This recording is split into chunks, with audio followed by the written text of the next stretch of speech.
दोस्तों मान लीजिए आपका एक गांव है जो आने वाले 10 साल में बर्बाद होने वाला है और उसको बचाने का सिर्फ एक ही तरीका है और वो है आपकी जान। तो क्या आप ऐसा कर पाएंगे? तो आज की कहानी कुछ ऐसी ही है कि कैसे एक आदमी अपने गांव को बचाने के लिए अपनी जान देता है। आइए सुनते हैं। दोस्तों कहानी शुरू होती है एक रामू नाम के एक व्यक्ति से। वो एक अपने गांव में रहता था। उसकी एक घड़ी की दुकान थी और वो उसको ही हमेशा सही करता रहता था। तो जितने भी लोग वहां पे घड़ियां जो सही कराने आते थे वो उसी की दुकान पे दे देते थे। तो उसकी दुकान काफी अच्छी थी और वो ज्यादातर समय अपनी दुकान में बैठता था और काफी सीधा था। उसका मतलब किसी से ज्यादा बात नहीं करना, अपने काम से काम रखना और अपना जो वक्त है वो दूसरों की सेवा में लगाना। जैसे खाली टाइम पे दूसरों की हेल्प कर देना। तो काफी मतलब सही नेचर का आदमी था और उसका मतलब यही मानना था कि जो अगर आप दुनिया में आए हो तो आप दूसरों की सेवा भी करो। तो गाइस क्या होता है, एक दिन उसकी जो घड़ी की जो दुकान होती है वो एक उसमें आग लग जाती है अचानक से, रहस्यमय तौर से, और उसकी सारी घड़ी एकदम जल के राख हो जाती है। उसका पूरा सामान जल के राख हो जाता है। लोग कहते हैं कि इतना अच्छा आदमी, इतना परोपकार आदमी दूसरों की हेल्प करता है, तो उसके साथ इतना बुरा क्यों हुआ? आपके दिमाग में ऐसा होता होगा ना कि मतलब एक आदमी जो सबके लिए अच्छा करता है और उसी के साथ ही बुरा होता है। तो खैर पुलिस आती है, पूरा छानबीन करती है और पूरा इन्वेस्टिगेट करती है, लेकिन पुलिस को कुछ समझ नहीं आता कि ये आखिर आग लगी तो लगी कैसे। लेकिन जब पुलिस इन्वेस्टिगेट करती है तो उसको एक घड़ी दिखती है जो उल्टी चल रही होती है। तो पुलिस को लगता है कि इतनी घड़ियां थी, सब कुछ जल के राख हो गया, पूरी दुकान जल के राख हो गई, ये जो घड़ी है ये नहीं जल के राख हुई और ये उल्टी घूम रही है।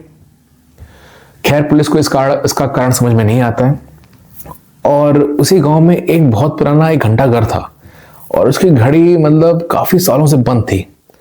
तो अचानक क्या होता है, एक रात वो घंटा घर की जो घड़ी है अपने आप चलने लगती है और घंटा घर एकदम टन टन टन होने लगता है।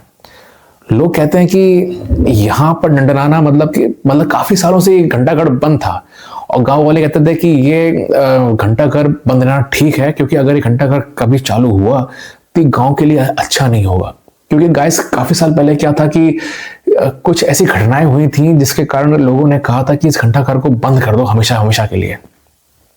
तो गाइस तब से 20 सालों से घंटा घर हमेशा से बंद था और जब वो अचानक चालू हुआ तो लोगों ने यही कहा कि कोई बहुत बड़ा अपशगुन होने वाला है कि घंटा घर, किसी ने कहा था कि अगर ये दोबारा कभी चालू हुआ तो इस गांव पे बहुत बड़ी आपदा आ जाएगी। तो गाइस तब से घंटा घर बंद था और आज 20 साल बाद घंटा एकदम से चालू हो गया था। तो लोगों में एकदम दहशत फैल गई थी। लेकिन जो रामू होता है वो उसको इन सब चीजों से परवाह नहीं होती है। दुकान जलने के बाद भी वो लोगों से बात करता है, वो बच्चों को बुलाता है अपने पास, वो उनको शिक्षा देता है कि आप अपने जीवन में अच्छा कैसे करो। वो ये कहता है कि अगर आपका सिर्फ एक दिन बचा हो तो आप अपनी लाइफ को कैसे अच्छा कर पाओगे। वो धीरे धीरे बच्चों को पढ़ाने लगता है, काफी चीजें अच्छी चीजें करने लगता है गांव में। तो लोगों को ये लगता है कि यार ये रामू जो है ये पागल हो चुका है कि उसकी दुकान इतनी अच्छी जलने वाली जल के राख हो गई है और उससे अपने बिजनेस की कोई पड़ी नहीं है और इन सब के उलट वो बच्चों को पढ़ा रहा है, लिखा रहा है, उनको अच्छी अच्छी शिक्षाएं दे रहा है।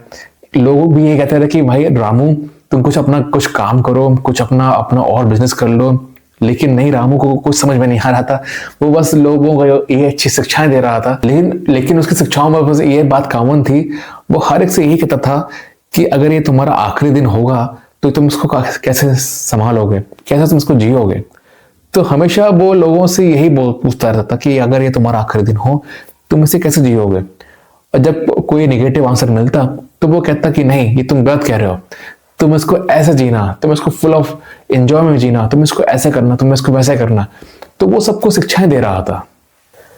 सो गाइस ऐसे करते करते काफी दिन निकल जाते हैं और इसमें एक बात ये विचित्र होती है कि रामू जो था वो अक्सर उस जो घंटाघर जो मैंने आपको बताया था ना कि काफी सालों से बंद था, उसमें वो जाता था, लेकिन वो किसी को बताता नहीं था कि मैं उस घंटे घर में जा रहा हूं। तो वो काफी मतलब उसका रहस्य था कि वो घंटाघर में जाके करता क्या था। तो गाइस अचानक क्या हुआ कि एक रात जब वो जा रहा था तो किसी गांव वालों ने उससे देख लिया कि तुम यहाँ जाके क्या कर रहे हो, किसी ने पूछ लिया उससे। तो रामू ने कहा नहीं नहीं, मैं तो ऐसे ही बस जा रहा था, वो बस ऐसे ही यहाँ पे जाकर कभी कभी अपना टाइम पास कर लेता हूँ। तो लोग कहते कि इतनी रात में टाइम पास करते हो। तो मतलब उसने किसी को मतलब कोई अच्छे से जवाब दे नहीं पाया। तो गांव वालों को शक हुआ कि एक रामू जो है कुछ ना कुछ छुपा रहा है हमसे, और ये घंटाघर में जाकर कुछ ना कुछ करता है। अचानक एक रात रामू गायब हो गया। जैसे ही रामू गायब हुआ तो गांव वालों को शक हुआ कि यार ये रामू काफी दिनों से दिख नहीं रहा है और एक गायब हो गया है, और हमने भी एक बार इसे घंटाघर में जाते हुए देखा था। तो ऐसा तो नहीं घंटाघर में जाकर कुछ ये कर रहा है काम। तो जितने भी गांव वाले थे सब लोग उस घंटाघर में पहुंचते हैं और देखते हैं कि घंटाघर का जो ताला है वो खुला हुआ है। और जैसे वो अंदर दाखिल होते हैं वो देखते हैं कि यहाँ का जो माहौल एकदम बदला हुआ है। अंदर बहुत बड़ी बड़ी मशीनें लगी हुई हैं, और एक वहां पे जब वो देखते हैं कि ये मशीनें काफी विचित्र हैं और काफी अलग तरह प्रकार की मशीनें लगी हुई हैं। और वो देखते हैं कि एक सामने एक मेज पे एक डायरी रखी हुई है। जैसे ही वो लोग उस डायरी को खोलते हैं उनकी आंखें चौंधी आ जाती हैं। उस डायरी में जब वो देखते हैं वो उसमें उनका वो जो फोटो देखते हैं वो रामू की होती है, और उसमें वो रामू, उसमें जो उसका नाम होता है वो रामू नहीं होता है, उसमें उसका नाम होता है रघुवीर पाठक, जो एक वैज्ञानिक होता है।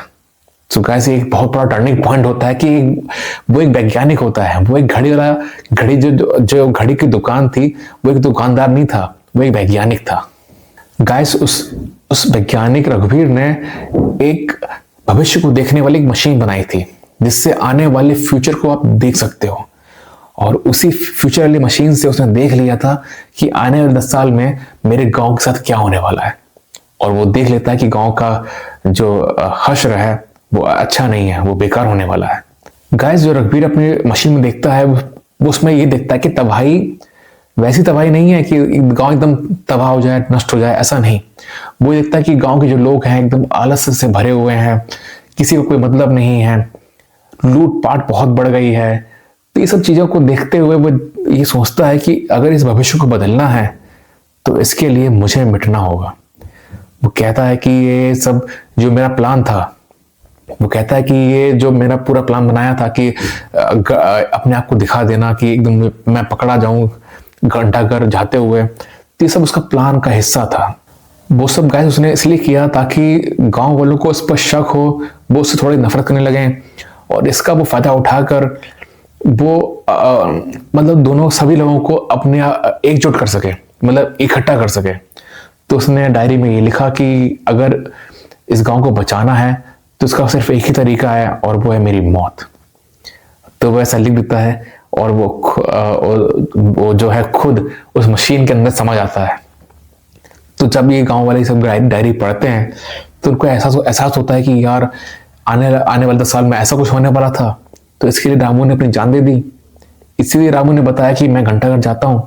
तो गाय जैसे ही सारे गांव वालों को एक बात मालूम चलती है वो काफी दुखी होते हैं। वो कहते हैं रामू ने हम लोगों को बचाने के लिए, हम लोग भविष्य में आलस में ना डूब जाएं, एक दूसरे को मारने ना लग जाएं, इन सबको बचाने के लिए रामू ने अपनी जान दे दी।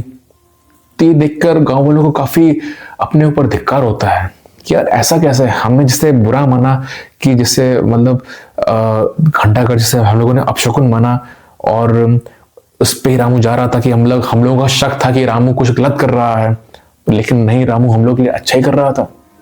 तो ये सब देखकर उन्हें अपने ऊपर शर्म आई। वो कहने लगे नहीं रामू, हम तुमसे वादा करते हैं कि आने वाले 10 सालों तक, क्या हम आने वाले सदियों तक हम लोग अच्छे से रहेंगे, कभी लड़ेंगे नहीं, झगड़ेंगे नहीं, और कभी लूटपाट नहीं होगी। तो ऐसी कुछ कहानी थी। तो जो घंटाघर की जो घड़ी 20 साल बाद एकदम से चली तो वो रामू नहीं चलाई थी गाइस, और वो जो घड़ी दुकान पे मिली थी उल्टी चलती हुई, वो उसके प्रयोग का एक हिस्सा थी जो वो नहीं चल पाई थी। तो गाइस ऐसी कुछ कहानी थी कि एक व्यक्ति रामू, जिसका नाम असली नाम था रघुवीर, जो एक वैज्ञानिक था जिसने एक मशीन बनाई भविष्य को देखने वाली, और भविष्य में ये देखा कि गांव वाले ऐसे हो जाएंगे, उन सबको बचाने के लिए उसने अपनी जान दे दी। तो गाइस उम्मीद है आपको ये कहानी अच्छी लगी होगी। अच्छी लगी तो इस कहानी को लाइक कीजिएगा और चैनल को सब्सक्राइब।